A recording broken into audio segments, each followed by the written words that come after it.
শেষ ম্যাচে মেঘালয়ের বিপক্ষে ইনিংস ও ১৭ রানে জয়ের পর অনেকটা আত্মবিশ্বাস নিয়েই শক্তিশালী মুম্বাইয়ের বিরুদ্ধে রঞ্জি ট্রফির তৃতীয় ম্যাচে ঘরের মাঠে খেলতে নামবে ত্রিপুরা। শনিবার থেকে মহারাজা বীর বিক্রম স্টেডিয়ামে শুরু হবে এই ম্যাচ। অধিনায়ক মনদীপ সিং এর নেতৃত্বে শক্তিশালী মুম্বাই দলের বিরুদ্ধে কঠিন চ্যালেঞ্জ ছুড়ে দিতে বদ্ধপরিকর ত্রিপুরা।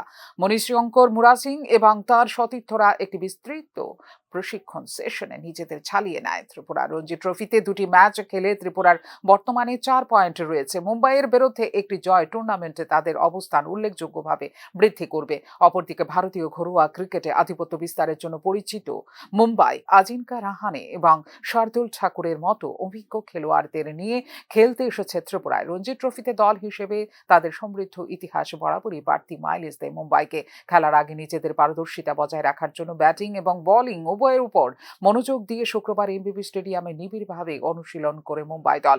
কন্ডিশনিং, ফিল্ডিং এবং নেট প্র্যাকটিসের ওপর ভিত্তি করে চলে এই অনুশীলন পর্ব। এদিকে এমবিবি মাঠে ২২ গজ পরিদর্শনের সময় উইকেট নিয়ে অসন্তোষ প্রকাশ করেছেন মুম্বাই অধিনায়ক আজিঙ্কা রাহানে। চ্যালেঞ্জ সত্ত্বেও তাদের লক্ষ্য হলো ভালো পারফর্ম করা, ত্রিপুরার বিরুদ্ধে পূর্ণ পয়েন্ট অর্জন করা এবং মূল পর্বে যাওয়া বলে জানিয়েছেন মুম্বাই অধিনায়ক আজিঙ্কা রাহানে। গ্রুপে ৬ পয়েন্ট নিয়ে শনিবার আত্মবিশ্বাসী ত্রিপুরার বিরুদ্ধে খেলতে নামবে মুম্বাই দল।